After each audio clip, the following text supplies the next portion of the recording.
Good evening, everyone.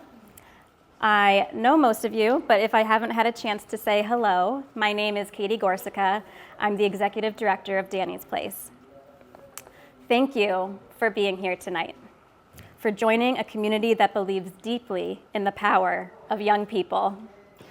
Tonight is about celebration, connection, impact, and most of all, it's about hope. Hope can feel like a scarce resource these days. The world is changing fast. Systems shift, and the headlines too often tell stories of struggle. But here at Danny's Place, we get to tell a different story.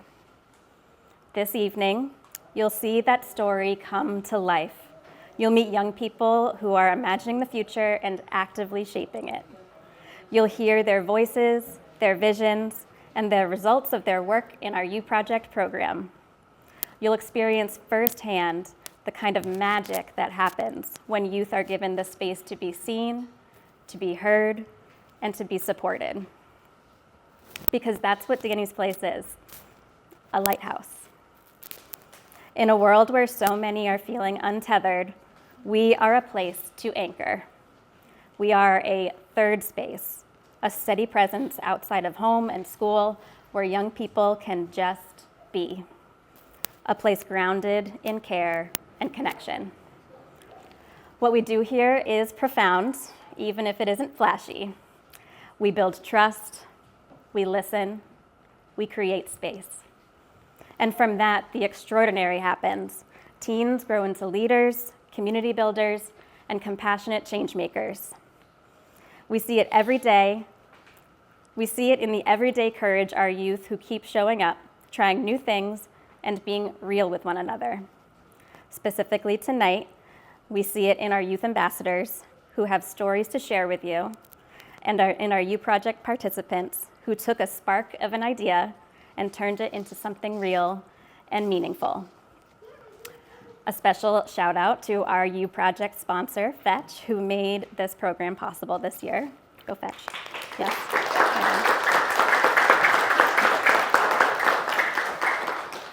When you look around this room tonight, you'll see what happens when young people are given what they need. Not more pressure, but more possibility. Not more instruction, but more invitation. They rise, they create, and they lead. And everyone in this room is a part of that. So if you've ever wondered how to pitch in, how to be part of something that matters, how to plant hope in real soil, this is it, right here. Your presence tonight is already an act of support. If you feel moved to go further, to donate, to volunteer, to share what you saw tonight with others, know that you are helping to keep this lighthouse shining. For those who feel inclined, there is a scannable code on your programs to give a donation. For those who gave in the process of registering for tonight's event, and to our amazing business sponsors, I give you my sincerest thanks. We also have items for sale, and those proceeds go towards our mission. And if you'd like to participate in our silent auction, we will ring that same bell again at 7:30 when we close it. Danny's Place does a lot, but we don't do it alone. We do it with you. So thank you for celebrating, connecting, and helping us continue to make this place a place where young people thrive. Enjoy the evening and let yourself be inspired. There's a lot of good happening here, and it's just the beginning. Thank you. Hello there, my name is Alden Clemmy, and I'm working on this U project right here. My U project is that I'm going to be building a scale model of West Acton. This is the blueprint for one part of it. So you can see over here, these are my plans, and this is the 2-foot by 2-foot slab that I have over there.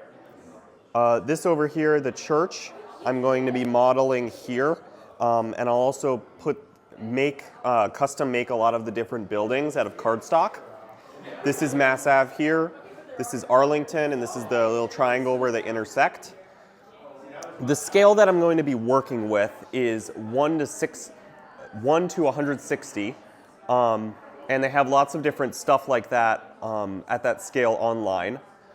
These are some of the resources that I already have bought, like different fake grass, trees, paints, and other types of grasses. I have more at home, and I am going to be putting it all together once I'm done with the terrain shaping, which is my next step. For the terrain shaping, I am going to be using styrofoam, and I'm going to be looking at an elevation map, which I will be carving the styrofoam into the right elevation. And then after that, I have a hot glue gun that I can put everything down on. And then eventually, I'll be able to have a scale model of West Acton that I can use to commemorate all the different small businesses that we have around our community. Hi, my name's Sarah. I'm a senior at the local high school, Acton-Boxborough High School, and my project was the senior prom. So it was swing into spring with the senior prom, and it was a prom for senior citizens to come, connect with the community, and really have a nice night.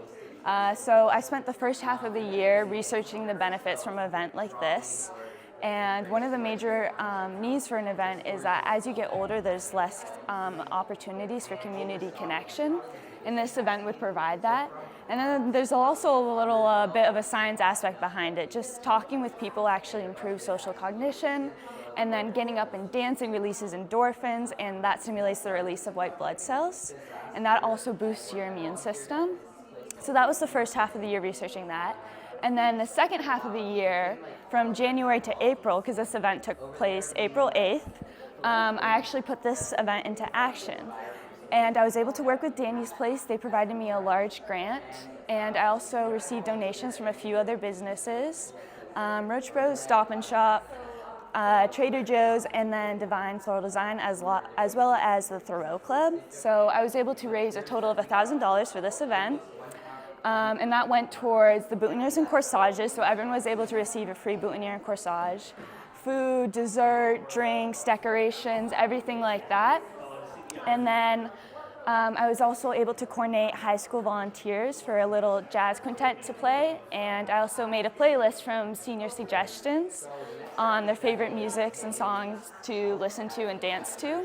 And then at the end of the event, I did a little survey just to see if my research was true and if this event really was beneficial for everyone. And the 4 basic questions I had was, do you feel this event provided you community connection? 100% said yes, which is great. This showed that this event was really good for the community. And then, did this event encourage you to dance? About 79.2% said yes. So at least 79.2% were able to release a little endorphins, maybe stimulate the release of white blood cells. And then the 75% said yes to meet new people, and that also shows that your community is expanding as you continue to meet new people. And then my last question was, did you have any feedback for this event? And 25% said yes. Those that said yes said lower music, larger tables, but also to make this event reoccurring, which is what I hope to do. I'm passing it on actually to a sophomore in high school. And Danny's Place is going to be working with that sophomore, so we can hopefully make this event a yearly prom for our seniors to come, feel connected to the community, and have a great night. And yeah, it was honestly such a blast for me and everyone who was there, and I loved it. It was really great. Hi, my name is Aditya, and I'm in 10th grade at Acton-Boxborough High School. So my project revolves around stopping food waste and food wastage. So last year I was volunteering at Freebie, and this is Freebie Market is a place at Boxborough where we'll collect near expiring food from stores and hand it out for free at food drives. And I didn't really think that so much food would kind of come into our hands because I thought of Acton and Boxborough as like relatively well-off places. But like I was shocked when I learned that 1 week we had actually gotten around 1 ton of food. So that was like, that's a lot of food. And then I also did a market research over the summer about food wastage, and and some of the facts that I found were like 1/3 of all the food we harvest gets wasted, which is around 1.3 billion tons, and around 35 million people go hungry. So that's really a lot, and most of it is because of produce. So produce is like fruits and veggies. Most of the food getting wasted comes from fruits and veggies, and this is because they spoil easily. So like in transport, they get bounced around and they won't look as good as stores want them to look, so stores won't sell them. And another reason is that stores, they set expiry dates really early so that the food doesn't look bad, because the stores don't want to sell bad food. They want to sell food that's still like looking good and pristine. Yeah, so I wanted to I wanted to find a way to stop people from wasting food. And the key way I thought of doing this was through educating people. And I thought of educating the younger generation because that would make the biggest impact, in case even one of them thinks about doing the same thing as me and teaching more people. And the way I wanted to do this was through creating bookmarks and door hangers. So I have like 5 different variations of bookmarks here. Each of them has a back as well. And on the back, there's a tiny logo, which I created, which came through like the community, because I made this small community mascot challenge where the community I made a flyer and people from the community sent in mascots, and I ended up picking this mascot with like a pear, and because I thought it looked nice and I had the earth behind it, so it was like a global thing. I also created some bingo cards, coloring book, an activity book, and a small board game of snakes and ladders. So in each of these, there's activities or learning lessons related to fighting food wastage. And I plan on handing these out at the 6 elementary schools in Acton and Boxborough, and at the local libraries, because I think that's where most of the younger generation is, and most of the community will easily be able to get it hands-on. I made a website as well. So on this website, we have what is food wastage, learning about food wastage. There's some games and activities, and there's a share page where I got like share your story, where we'll share stories about local interactions we had about fighting food waste. So here's an example of a mascot that was sent in that I really liked, but we had already picked another one. And yeah, so that's my project. I have this final piece that I plan to use later about the first thing you think of when you hear stopping food waste, and whatever you want to write down, you can write down here.